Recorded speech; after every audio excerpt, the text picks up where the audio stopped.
Breaking news చూస్తున్నాం. ఇవాళ ఆదిలాబాద్ జిల్లాలో రాష్ట్ర గ్రామీణాభివృద్ధి శిశు సంక్షేమ శాఖ మంత్రి జిల్లా ఇన్ఛార్జ్ మంత్రి సీతక్క పర్యటించనున్నారు.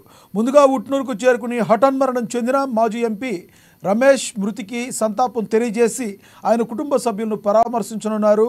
అనంతరం ఉట్నూరులో జరిగే వివిధ అభివృద్ధి కార్యక్రమాల్లో పాల్గొంటారు. అక్కడి నుండి నేరుగా ఆదిలాబాద్కు చేరుకుని వన మహోత్సవ్ కార్యక్రమంలో భాగంగా మావల హరితహారం పార్కులో నిర్వహించే కార్యక్రమానికి ముఖ్య అతిథిగా హాజరు కానున్నారు సీతక్క. ఆ తర్వాత కలెక్టరేట్ కాన్ఫరెన్స్ హాల్కు చేరుకుని దివ్యాంగులకు వీల్ చైర్స్, వాహనాలను అందజేయనున్నారు. అనంతరం ఉన్నతాధికారులతో శాఖల వారీగా సమీక్షా సమావేశం నిర్వహిస్తారు. మధ్యాహ్న భోజనం అనంతరం రోడ్డు మార్గం గుండా తిరిగి హైదరాబాద్కు పయనమవుతారు.